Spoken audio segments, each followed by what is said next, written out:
بیان کرنے سے تو پاک ہے۔ تو اللہ تبارک و تعالیٰ نے یہ آیت، کون سی، جو آج کی ہماری آیت ہے وہ بھی سامنے اب لے کر آتے ہیں وہ سامنے، یہ ان اللہ لا یستحیی، اللہ رب العزت حیا نہیں فرماتا، ان یضربا، کے مثال دے،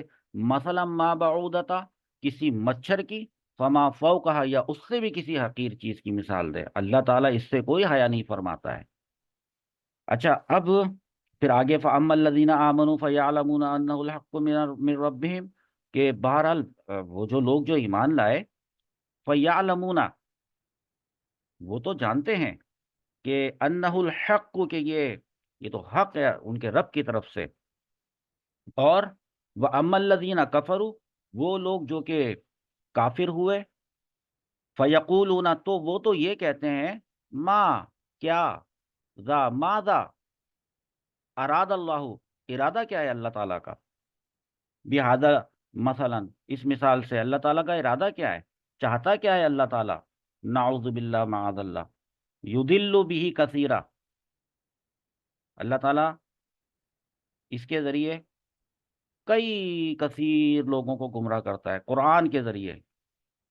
وَيَهْدِي بِهِ کثیرا، اور کئی کئی لوگوں کو، کثیر لوگوں کو جو ہے اللہ رب العزت ہدایت عطا فرماتا ہے۔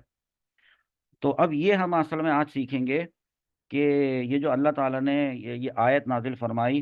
ہم الخاسرون تک کی، تو کہ جب اللہ تعالیٰ نے مکڑی اور مکھی کی مثال دی، جیسے ابھی آپ نے یہاں پہ دیکھا نا، مچھر، بعودتن، اس کا مطلب ہے مچھر، تو جب یہ دی تو اللہ تو مشرکین کہنے لگے کہ اس جیسی حقیر چیزوں کو بیان کرنے کی قرآن میں کیا ضرورت تھی۔ تو اللہ تعالیٰ نے پھر یہ آیت نازل فرمائی کہ ان اللہ لا یستحیی ان یضرب مثلا، بلا شبہ اللہ تعالیٰ حق سے حیا نہیں فرماتا، حق بیان کرنے سے اللہ رب العزت حیا نہیں فرماتا کہ وہ ایسی چیز کا ذکر کرے جو چھوٹی ہو یا بڑی ہو۔ اور اللہ نے جب اپنی کتاب میں مکھی اور مکڑی کا ذکر فرمایا تو گمراہ لوگ کہنے لگے کہ اللہ تعالیٰ نے اس مثال کے ذکر سے کیا مراد لی ہے، ارادہ کیا ہے اللہ تعالیٰ کا۔ تو اللہ تعالیٰ نے یہ جو اس وقت آپ کے سامنے آیت ہے، ان اللہ لا یستحیی، یہ والی مثال، یہ والی آیت یہ نازل فرمائی تھی۔ حضرت ابو جعفر راضی ربیع بن انس سے اس آیت کی تفسیر میں نقل کرتے ہیں کہ اللہ نے یہ مثال دنیا کے لیے بیان کی ہے، یہ جو مثال ہے، یہ مچھر کی مثال، یہ دنیا کے لیے بیان کی ہے، یعنی دنیا کو مچھر کہا ہے۔ مفسر ہیں، فرماتے ہیں کیونکہ مچھر اس وقت تک زندہ رہتا ہے جب تک وہ بھوکا ہوتا ہے، صحیح ہے،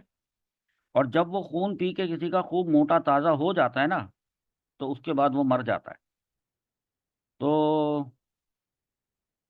وہ قوم جن کے لیے یہ قرآنی مثال بیان کی گئی ہے، وہ ایک ایسی قوم ہے کہ جب دنیا کی نعمتوں سے وہ پوری طرح سیراب ہو جاتی ہے اور پیٹ بھر جاتا ہے اس قوم کا، تو اس وقت اللہ کی پکڑ آتی ہے، اور اس وقت اللہ کی پکڑ زبردست طریقے سے آتی ہے کہ حدیث شریف میں آتا ہے کہ اگر دنیا کی قدر و قیمت، اہمیت اللہ کے ہاں مچھر کے پر کے بھی برابر ہوتی نا، یہ تو پورے مچھر کی بیان کی نا اللہ تعالیٰ نے اس آیت میں مثال، رسول کریم صلی اللہ تعالیٰ علیہ وسلم فرماتے ہیں کہ اگر اللہ تعالیٰ کے نزدیک اس دنیا کی حیثیت، اہمیت یا ویلیو مچھر کے پر کے بھی برابر ہوتی تو کسی کافر کو اس سے پانی کا ایک گھونٹ بھی نہ پلاتا اللہ تعالیٰ۔ سورۃ الحج کی آیت نمبر 73، اور میں نے آپ سے کہا ہے کہ جب بھی میں کسی دوسری آیت کے ذریعے تفسیر بتاتا ہوں تو اس دوسری آیت کا ریفرنس اپنے پاس نوٹ کر لیا کریں، یقیناً پھر جب آپ ریفرنس نوٹ کریں گے تو اس آیت کو جا کر کھول کے پڑھیں گے، اس کا ترجمہ بھی پڑھیں گے۔ میں بھی بتا رہا ہوں آپ کو، سورہ حج ہے، سورۃ الحج آیت نمبر 73، 73، اے لوگو، ایک مثال بیان کی جا رہی ہے، بس غور سے سنو، بے شک جن معبودوں کو تم پکارتے ہو اللہ تعالیٰ کو چھوڑ کر، یہ تو مکھی بھی نہیں پیدا کر سکتے، یہ جو بتوں کی جن کی یہ تم پوجا کرتے ہو، یہ تو ایک مکھی بھی پیدا نہیں کر سکتے، اگرچہ کہ وہ سارے کے سارے سب کے سب جمع بھی ہو جائیں اس معمولی سے کام کے لیے، اور اگر کوئی مکھی ان سے کوئی چیز چھین لے آ کر، تو وہ چھڑا نہیں سکتے اس مکھی سے اس چیز کو۔ تو یہ جو اللہ تعالیٰ نے مکھی کا ذکر کیا ہے، یہ دراصل اللہ تعالیٰ نے سورۃ الحج میں آیت نمبر 73 میں، اس کے بعد ایک اور جگہ فرمایا، اس کا ریفرنس ہے سورۃ العنکبوت آیت نمبر 41، کہ ان نادانوں کی مثال جنہوں نے بنا لی اللہ تعالیٰ کو چھوڑ کر اور دوست، یعنی معبود،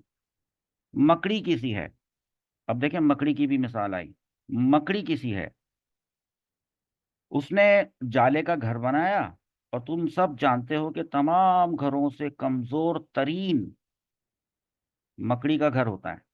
تو کیسی مثال اللہ تعالیٰ نے یہاں پہ بیان کی، اور اسی مثال سے ان کو یہ تکلیف ہوئی کہ ہماری یہ اوقات اللہ تعالیٰ نے قرآن میں بیان کی ہے۔ اس کے بعد جو ہے وہ جو ذکر ہم کریں گے، وہ ہم کریں گے اس سے جو کنیکٹڈ والی جو آیت ہے، وہ ہے آیت نمبر 27،